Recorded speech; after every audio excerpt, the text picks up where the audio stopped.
We just want to know. We just want to know what happened and why our baby didn't come home. His phone made it back to shore. He didn't. Sit with that for a second before you keep watching. Because tonight, I'm making you two promises. First, I'm going to show you the exact evidence investigators have confirmed. No rumors. No guesswork. Second, I'm going to walk you through the one contradiction nobody has ever explained. Not the sheriff. Not the friends. Not the family. By the end of this video, you'll understand why that contradiction matters, more than almost anything else in this case. Let's start with who Nolan actually was. Nolan Xavier Wells was 18 years old. He played multiple sports at Ocean Springs High School. His teammates didn't call him a squad mate. They called him brotherhood. That word came up again and again when people described him. He worked a summer job renting out water slides and bounce houses. No attitude, no complaints. Just a kid trying to make his own money before heading back to college. He was a freshman wide receiver at Southwest Mississippi Community College. He was about to head back for training camp. He never made it. On July 4th, Nolan went out on the water near Horn Island, Mississippi. It's a barrier island off the Gulf Coast. Beautiful, isolated, and now permanently connected to his name. He never came home that night. In the weeks since, this case has exploded online. People have theories. People have suspects. People have insiders sliding into DMs with screenshots. I'm not doing that to you tonight. Here's what I need you to understand right now, before anything else. Sheriff John Ledbetter has confirmed that his department has been coordinating with other agencies, including the FBI. Read that again. The FBI is involved in this case. That's not a rumor. That's not a theory some Facebook page cooked up at 2 a.m. That's confirmed, on the record, from the sheriff himself. So why does a small-town missing persons case turn into a federal-level inquiry? That's the question hanging over everything you're about to hear. If you're new here, welcome. We tell true stories about the people who were supposed to keep each other safe. We don't guess. We don't sensationalize. We verify, and then we tell you exactly what we know and what we don't. If that's the kind of true crime content you actually want, hit subscribe right now, because this case is going to keep unfolding, and you don't want to miss the next update. Now, here's the detail that started all of this. The detail that got the FBI's attention. The detail his own mother couldn't make sense of. Nolan's phone made it back to land. His friends say he didn't. Somebody was holding that phone. Somebody walked it back to shore while Nolan stayed in the water. Or stayed on the island, or stayed somewhere nobody has fully explained. Two different tracking systems. Two different stories about where that phone actually was. And they don't match. His phone told two different stories. Only one of them can be true. To understand why that phone matters so much, you need to see everything investigators have actually confirmed, not what got repeated online. Let's slow down and build the timeline. Only confirmed facts. Nothing else. July 4th, 2026. Nolan is on a boat trip to Horn Island with a group of friends. It's the 4th of July. Everyone's celebrating. Here's promise number 1, delivered.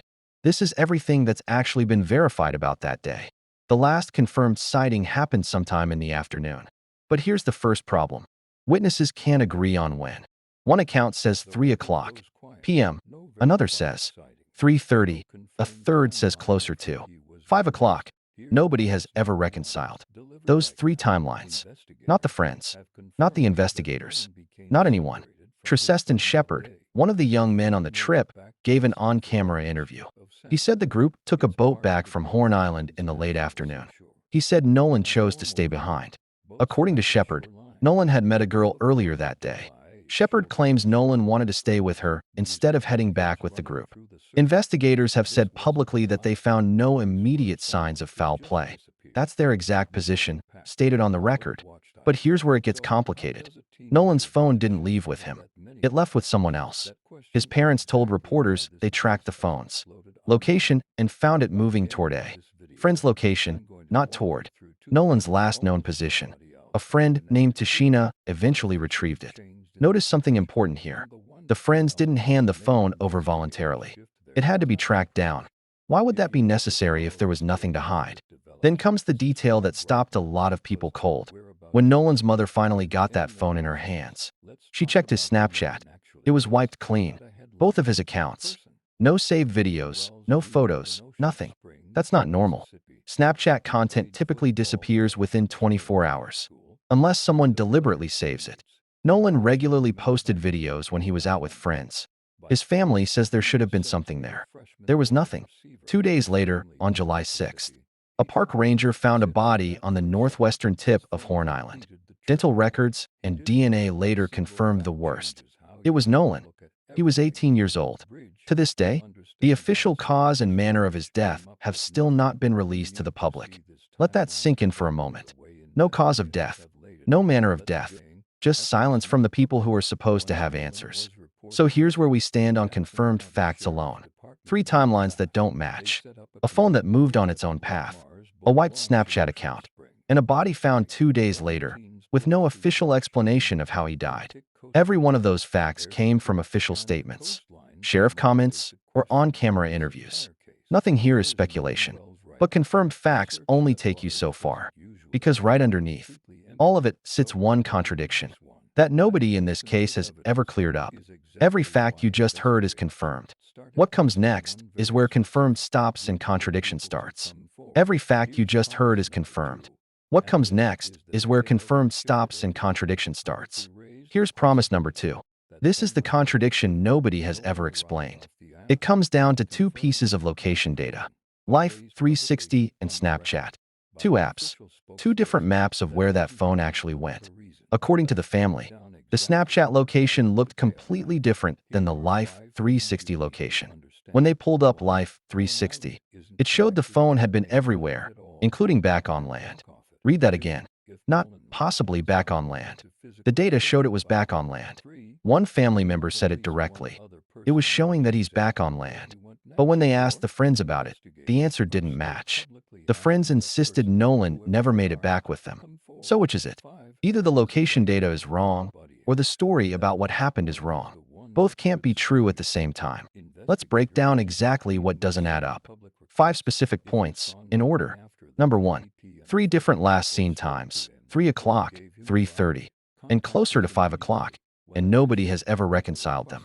Number 2. The phone's tracked location placed it back on shore, contradicting the claim that Nolan stayed on the island. Number 3. Every friend who was on that boat deactivated their social media accounts before Nolan's body was even found. Number 4. Nolan's Snapchat was completely wiped, despite his consistent habit of posting when he was out with friends. Number 5. The phone wasn't handed over by the friends. It had to be actively tracked and retrieved. 5 separate details.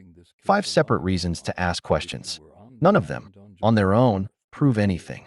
But stacked together, they demand an explanation nobody has given.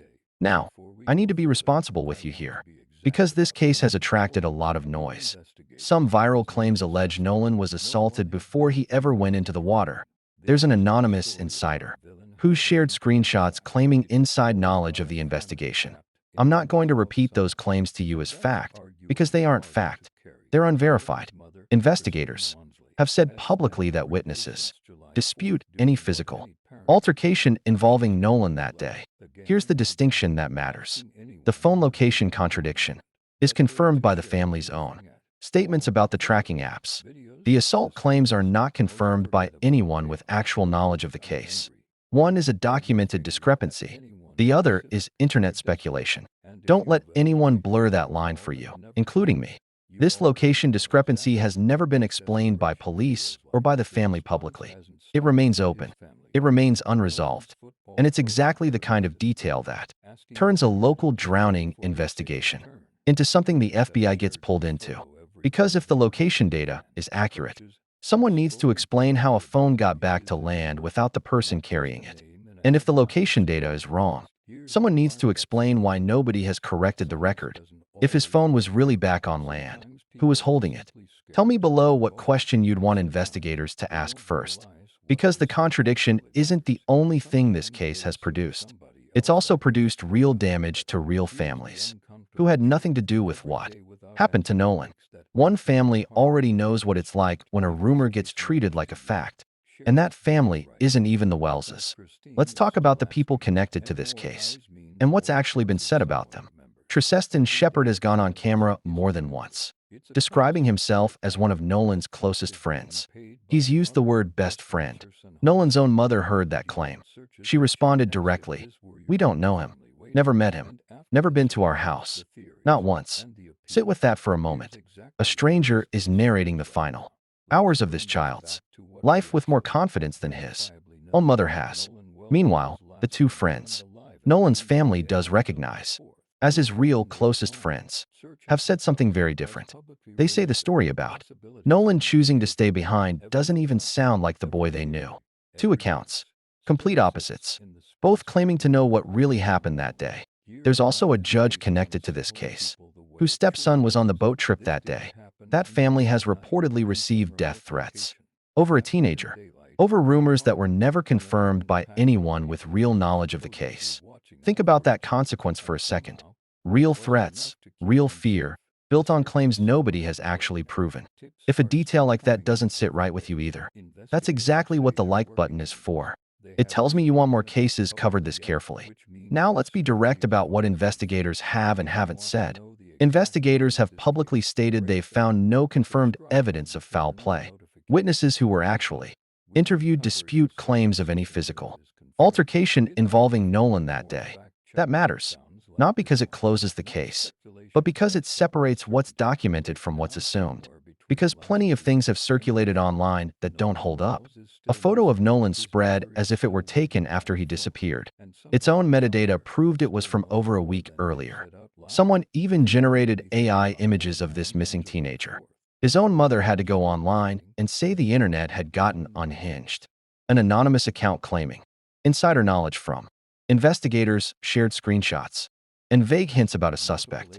No name, no verifiable role, no checkable fact. That's not evidence. That's noise dressed up as a lead. Here's the pattern worth noticing. Every unverified claim in this case adds heat. Every confirmed fact adds only more questions. A stranger says he was Nolan's best friend. His mother says she's never heard of him. That single contradiction says more about this case than any anonymous DM ever could. Who do you believe? The stranger claiming closeness, or the mother who says she's never met him? Tell me in the comments. So if the His loudest name is voices Nolan online aren't Wells. the ones with On real July answers, 4th, who he boarded actually is? So if the loudest voices online aren't the ones with real answers, who actually is? Let's bring everything back together, because this case deserves a clear-eyed close. Sheriff John Ledbetter has confirmed his department coordinated with multiple agencies, including the FBI.